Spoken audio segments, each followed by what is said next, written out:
Hello and welcome to Policy Watch, the show that brings you the biggest business and economic developments of the week and joins the dots to unravel their impact. I'm Surabhi Upadhyay.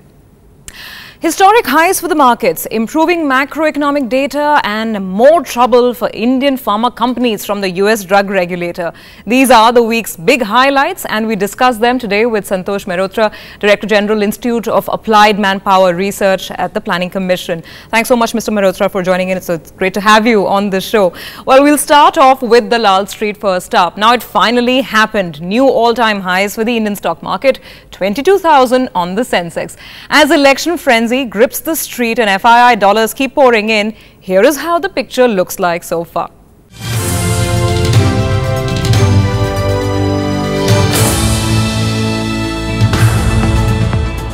The markets are on a roll. It all started on March 7th, when the BSE benchmark Sensex ended at 21,934.83. Marking a lifetime high, over the next 5 days, the markets gained 988 points, crossing the 22,000 mark on Thursday. The National Stock Exchange Nifty also hit an all-time high of 6,562.20. Nearly 134 stocks rose to a fresh 52-week high. However, the ride proved to be a bumpy one. With the peaks alternating with sharp slumps, the falls came despite data on Wednesday showing a steep drop in retail inflation and industrial output also experiencing expansion. On Monday, foreign institutional investors bought shares worth $211.6 million in secondary markets. But heavy selling in primary markets turned them into net sellers of $612 million, bringing a 16-day buying streak to an end. On Thursday, investors also booked profits in some recent outperformers that had propelled indexes to record highs earlier this week.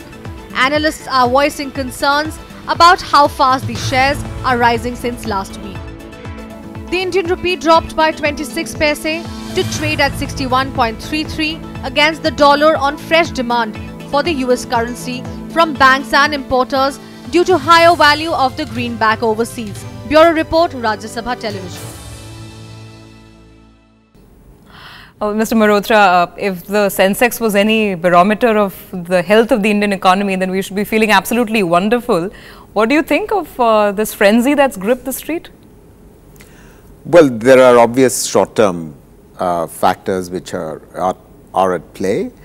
It's only something that was anticipated and expected because election time, people bring their money which was parked outside back into the economy, back into the country, and the way to bring it back is through the Lal Street. So this is essentially round tripping happening. Money which was sitting abroad is now coming into the country because it's needed for spending on elections. Right, right. So this is one conjunctural factor which of course will continue all the way up to the end of the elections, and which will last until, I guess. But that's a really important point that you're making. There is a slight difference between money coming in anticipation of a favorable or stable election outcome and money that's coming in purely because the elections have to be done, so the expenses need to be met. You're absolutely spot on. You got the point straight away. The other, of course, is that the price to earnings ratio have been such as to ensure that the Indian market is valued fairly. It's fair value, and hence, you know, because stocks are not overpriced, that's what's going to attract the foreign institutional investors in any case. So this is different from the other phenomenon that I was just referring to. So the foreign institutional investors essentially come because PE values and the price earnings ratio suggests that it's fair value. So those are the sort of two conjunctural factors. But beyond these conjunctural factors, let's just recall that in the fundamentals of the economy are fairly sound, and you know, just as the elections draw near, people are anticipating, whether it's in India or abroad, that after all, the period of quote-unquote policy paralysis or the implementation paralysis, however you might want to call it, is going to end, and the economy will achieve its potential growth rate again. So all expectations are then that in 14-15 that the growth rate will go back up. After all, savings rates still remain at 30-31% of GDP. There aren't many emerging economies in the world which have savings rate at that level. And investment rate, despite having dropped, is still at 28-29% of GDP in the economy. So clearly the fundamentals are there. And so in a sense, since the fundamentals are there, the conjunctural factors, the elections, the price to earnings ratio, all have come together to lead to this. It was in some ways very much anticipated. Well, obviously it works very well to go into election season with the market looking good, with the rupee looking stronger than it was. But I want to focus on flows for a bit, and I was just looking at some of the data that's available with SEBI. It's interesting. We've had over, we're talking about $6 billion coming into debt, about 1.2 into equity so far into the year. So flows have been really robust. Is this money chasing the promise or the hope of a stable government and perhaps, a different government without taking any political names here? Or is it really chasing the sound fundamentals that you mentioned? You see, markets cannot be sure at all as to how the election play out and what the result of the election will be. It may be becoming somewhat clearer now than it was, let's say, a month ago. So some of this sentiment might be at play. In other words, they are thinking, oh, there might be not as fragmented a mandate as we were all fearing. It may well be a mandate which is more solid. So the third front possibility seems to be dying away, if Dalal Street is to be believed, if their interpretation of the political scenario. If their interpretation of the situation is to be believed, you absolutely put your finger on it. But basically, as I said, it's a combination of the fundamentals and the possibility that that in the last quarter the company profits will improve, and also going forward into 14-15 the economy is going to pick up. So it's a combination of all these factors. The elections, election need for money itself, so the round tripping, the price earnings ratio, the fundamentals of the economy, and then I think as in your report you rightly pointed out, there's a fourth factor where the most recent economic news has been good, meaning the CAD has been systematically coming down, because after all, for most of the 90s and for a very significant part of the 2000s, we maintained a current account deficit of, you won't believe this today, it's 0.6% of GDP on average over a very long period of time, for some 15 to 16 years in fact. And it was only very recently that it deteriorated very rapidly on account of the combination of gold imports, coal imports and oil imports. And thankfully, on account of the depreciation of the exchange rate of the rupee, we've had partly on account of that we've had a bounce back up of exports, but also the US economy has been picking up. So this fourth bit of conjunctural information, new information that came in has also helped the Sensex. But the growth is the single biggest disappointing economic number right now at 4.7%, IIP barely moving in positive territory.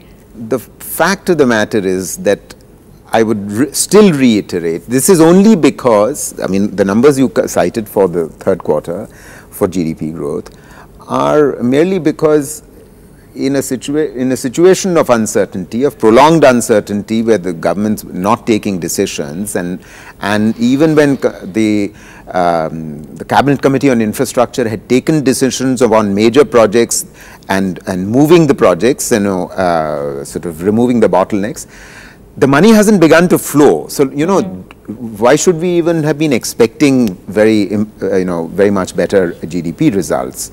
So the animal spirits are not in place because the government investment is not taking place. Government investment, the flow of money from the public, from government treasury into public investment into infrastructure projects will begin soon after elections. Sure. So, you know, in some ways the upswing that you will see after the elections will itself be slightly spurious, because the process would have already been put in motion today. Sure. And when public investment increases, then private investment is drawn in, which are the fundamental reasons why it is believed that the economy will pick up as we move along over the course of 14-15.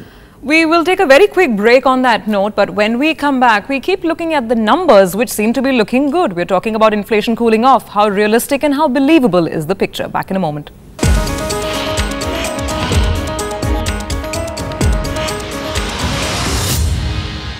Welcome back here with Policy Watch, and we are asking our guest Santosh Mehrotra whether the economy is really getting back on track. Now, after improving fiscal and current account statistics, inflation both at the retail and at the wholesale level showed a marked decline this week. Here are the numbers.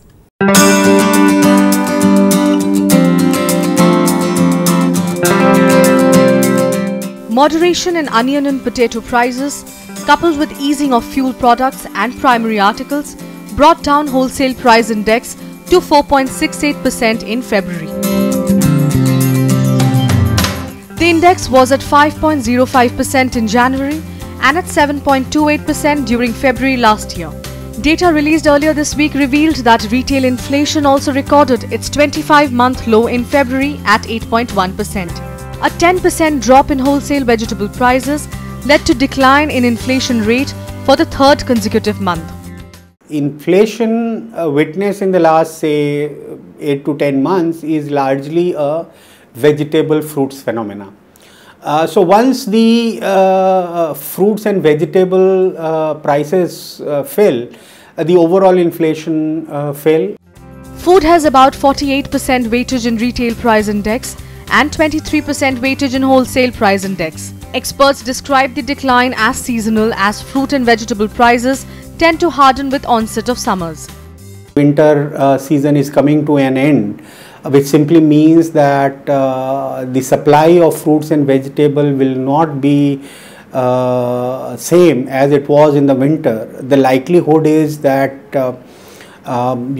there may be some pressure on WPI once again from the side of the fruits and vegetable. In a bid to tame inflation, Reserve Bank has increased short-term lending rates 3 times since September last year. Industry, on the other hand, is demanding a rate cut to boost growth. Latest inflation data gives the bank necessary headroom to lower the interest rates when it announces its monetary policy review next month. Krishnanand Tripathi's report for Rajya Sabha Television.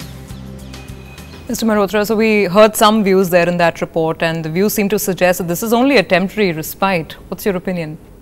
You know, it's difficult to say. We just don't have the policy handles in monetary policy to actually control inflation any longer. We've seen rate hikes, you've seen some marginal declines as a result of that. I'm sure the RBI governor would be very loath to increase the rate again. So it's highly likely that on 1st April the rate will actually remain the same. And it's also highly likely that when a new government comes to power, there will be pressure on the RBI governor to actually reduce rates. Now, there remain worries on the inflation front.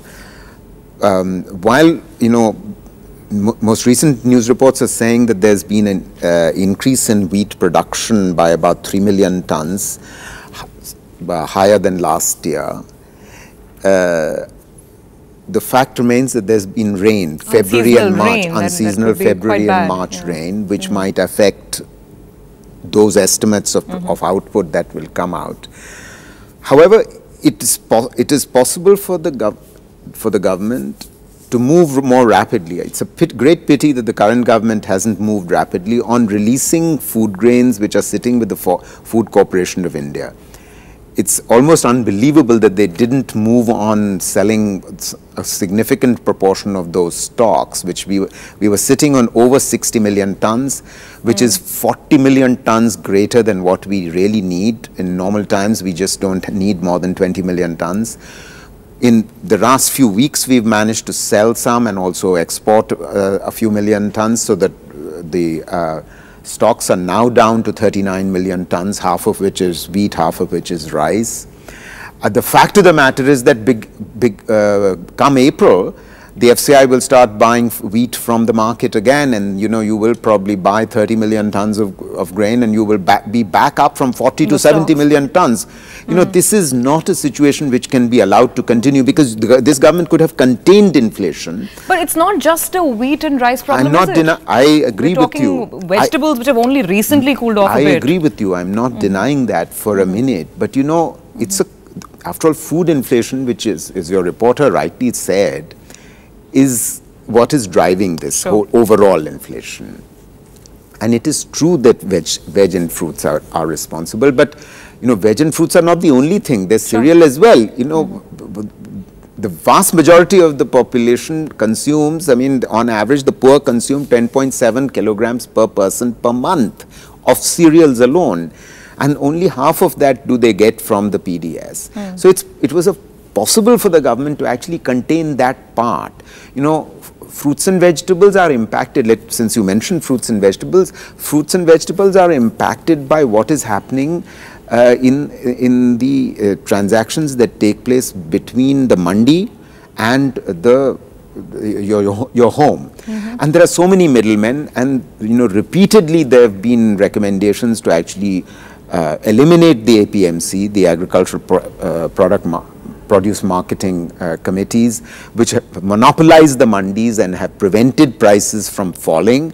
And if you were to eliminate those and ensure competition, there would be, a rapid decline. There would be a very rapid decline, and it's so tragic that, despite the Vice President of the Congress Party actually making an announcement that all states must rapidly do away with the APMC Act. The very next day, I remember, this is just 1 month ago, that the Maharashtra sort of government decided, no, we can't allow the mafia of the traders.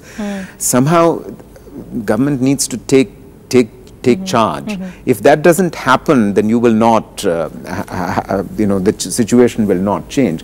The other worry, the other source of worry, it's not just the rains that have happened that, it might, so one reason, as I said, is the rains have happened, therefore the inflation crop estimates, and the other is, there's still the risk of a fragmented fragmented election outcome. If you have a fragmented election outcome, then all policy goes out the window. For a few months, it takes a few months for any government to come to power, or even let alone stabilize. And it's only when it stabilizes that the results will, policy actions will begin, and then they get implemented. It is tragic, I think. So the risks of inflation returning are very real. I will take a very quick break on that note. When we come back, a very interesting story which comes from corporate India but could have huge ramifications for the entire pharmaceutical sector of the country.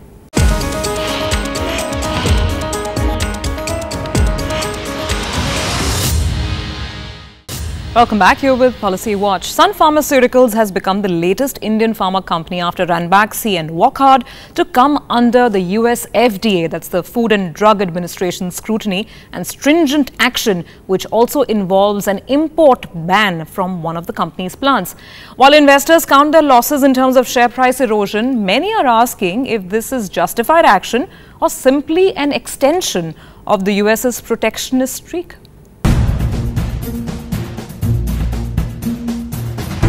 India is the second largest exporter of prescription drugs to the United States, but that status is increasingly coming under stress.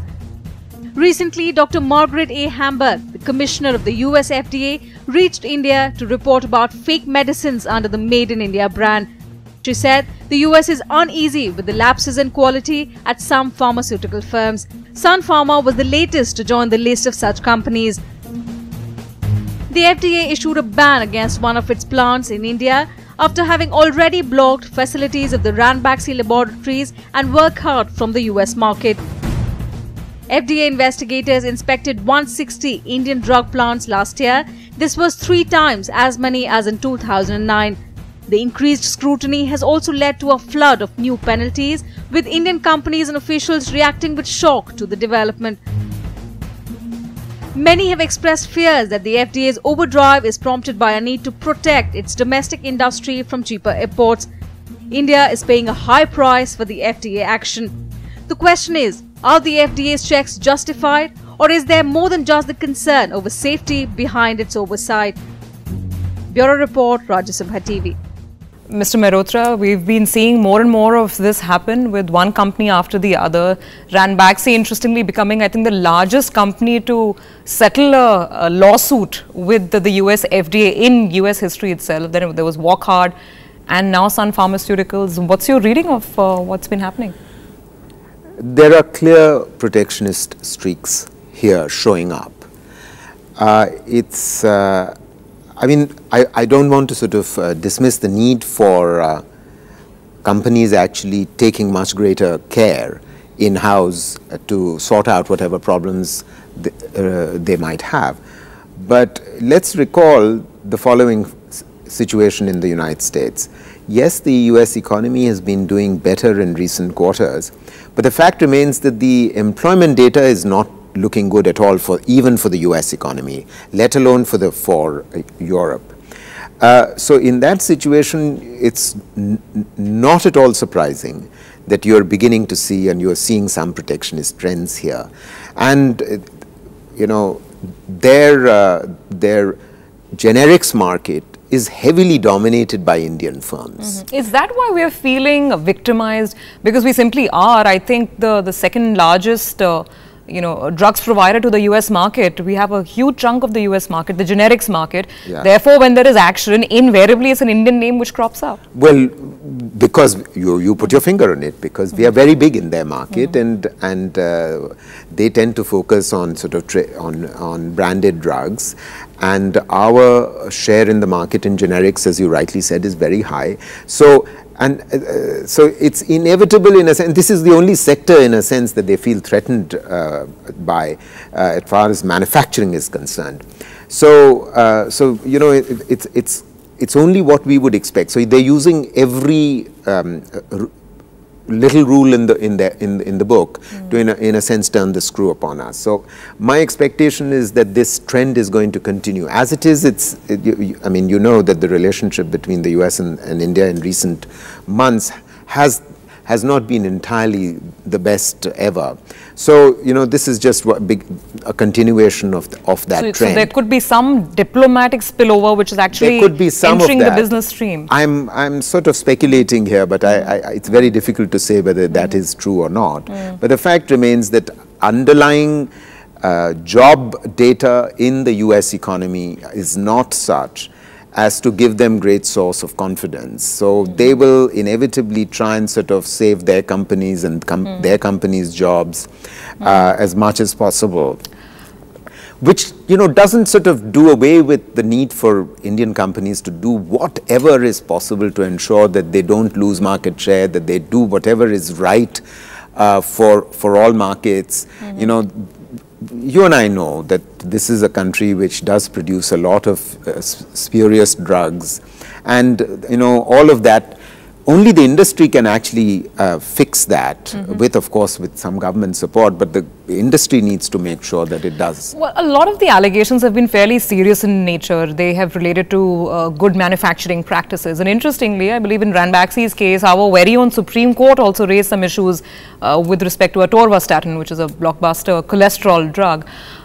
So should Indian companies then not simply stand up and also realize that they are operating in a different marketplace? The rules might be more stringent, but that's a different debate, whether they are just extremely strict. But if you are going to operate in a different marketplace, then you simply have to abide by the local laws there. No, you're absolutely right. Of course, we do have to do that. It's just that, you know, we have to be careful. Our negotiators have to be very careful, and our lawyers, as well as our, you know, drug experts, have to be very, very sharp and astute to make sure that they are not just sort of tweaking a law in a sense, to, you know, misusing a phytosanitary requirement to their own advantage. So you know, on both sides we have to have be very careful. We have to do whatever needs. Our companies need to do whatever needs to be done to clean up their act. and at the same time, you know, we have in our negotiations with them, our lawyers have to be very smart in our negotiations with them, because it's, I don't have to tell you that the US is an extremely litigious society, and we have to be very smart in our operations and our dealings with them in this matter. So if matters have to be taken to the WTO, we should think about taking matters to the WTO. I mean, increasingly, I think I'm pleased to see that the Indian government is taking that route in other matters, and it could well be that this matter could go up there, because we know that historically phytosanitary conditions have been used by the US and even European countries for you know, preventing our beef exports and stuff like that. Just a quick final thought then on the pharma industry at large. It's gone through some very interesting times in the last couple of years. Certain big promoter families have sold out, you know, the Singhs of Ranbaxy, and then the Piramals having, you know, sold out a part of their generics business. We've seen some very interesting litigation back here at home when it comes to patent laws and who gets a compulsory license, who doesn't. Can foreign MNCs continue producing expensive medicines, or do they have to allow cheaper versions? So how do you see Indian companies sort of shape up in this new world? Well, the only way that the Indian companies will be able to shape up in the new world is that they themselves start investing in R&D much more than they currently do.